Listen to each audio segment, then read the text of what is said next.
What's going on, my sexy studs? Real Touch GML here, back with another Java tutorial, and today we are finally getting into keyboard input. That's right. So if we play our game here, we have our simple little player that we loaded up with the sprite sheet that goes to the right, is now going to be able to move with the user, however the user with the keyboard keys or the WSD or whatever you'd really want. So yeah, let's go ahead and get started. So right off the bat, what I'm going to do is I'm going to take away this animation, this public void tick x++, because that was animating our player to the right. So now that we took that away, now it shouldn't animate to the right anymore. So what I'm going to do here is I'm going to create a new class to handle our keyboard input.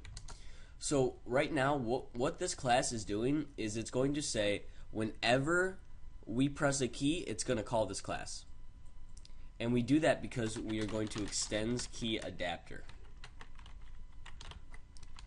Control-Shift-O to import it. And I'm going to say public void key pressed, key event E, and public void key released, key event E.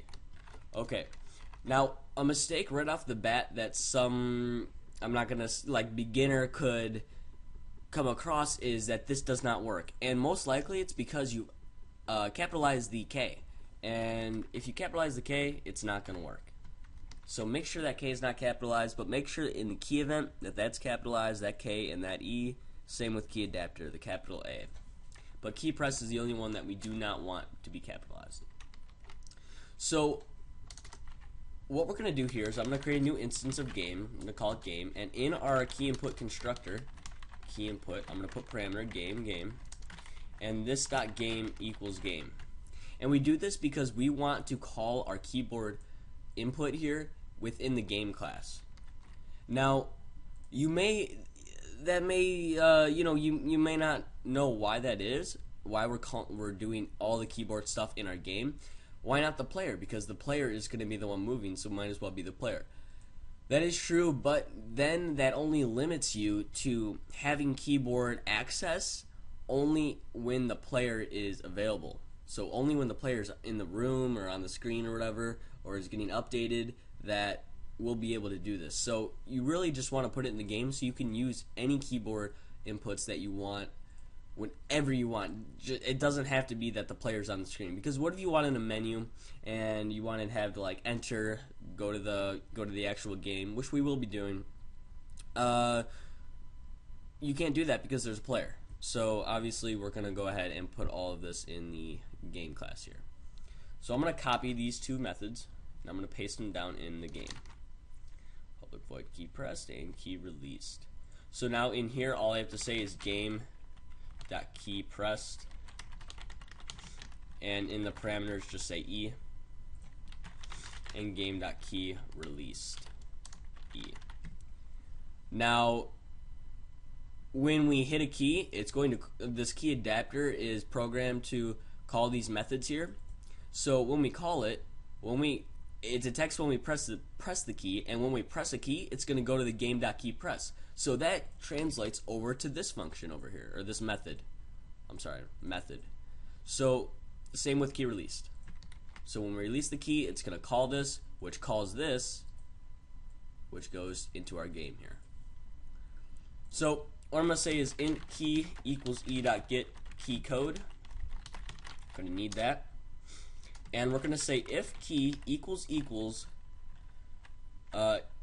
event dot vk, we'll say right, and vk stands for virtual keyboard, I believe. Else. We'll do that. So left, down, and up.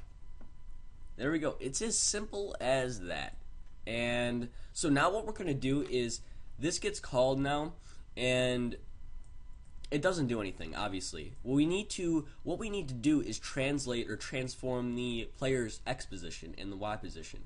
But you'll find that you have a hard time because it is a private variable, so you couldn't just straight up say p.x++ like we did in the animation, because if you hover over it, the field player.x is not visible because it is private. So this is where getters and setters come in. So we can get the x and we can set the x, same with the y, within our player. So we're going to create 4 methods here. Public int get x, and it's going to return x. Public int get y, and it's going to return y. We're also going to say public void set x. We're going to have integer x in there, and this dot x equals x, and then public void set y int y, this dot y equals y. I'm not sure. Oh, I'm sorry. These are doubles. My bad. So double, double. So because our player x, or our x position and our y position are doubles, so you're obviously going to need doubles as the return type and for setting. So basically, when we call this method, now we can call this method in our game class here. So I can say p.getX, and that is going to return the x value of our player. Obviously, we have a return statement here. So that is how you pass private variables. So now what we say, p.setX, this takes an integer, so we're going to say p.getX plus 5, we'll say. Because we have to translate it by its position, plus 5. We can't just say plus 5 because that wouldn't do anything. That would send the coordinates to 5. So we're going to say same thing with left, but minus. And then with down, we're going to set the y value now. And that's positive. And then negative. There we go. And then we're going to copy this and put it into key released. And instead of, yeah, we're just going to put 0. 0, 0, 0. We actually don't need to do this, I don't think. Let's see here. That's fine. We can keep that now because we are going to change this method with a velocity x variable later on. But this is just a nice example. So you need one more thing, and that is a key listener. So if you go into our initialize method here, and we go above the player, because we need to initialize it above the player, because if we hit the key on the keyboard before the key listener is available, it's not going to work. So we're going to say add key listener, new key input, this. And now if we play it,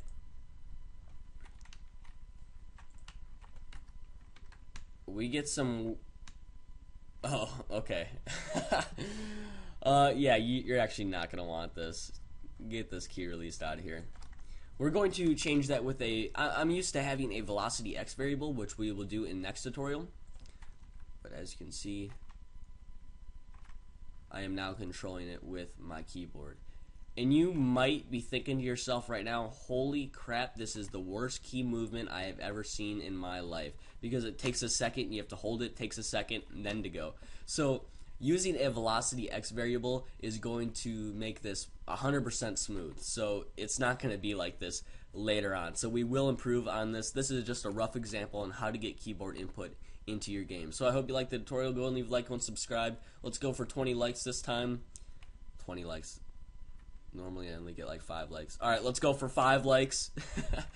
And yeah, I guess I will see you guys next tutorial. Well, let me know in the comments what you want to see next, because I want this tutorial series to be around 80 parts. I want it to cover everything, camera movements to possibly multiplayer. So everything in the book, from menus to sounds and all that stuff. So again, go and like, go and subscribe. Tell me what you guys want to see next. If you want to get better keyboard input right away, or do you want to start rendering out the star background, you want to start getting enemies in here, you want to start to shoot, you decide. So I will see you guys next time. Peace.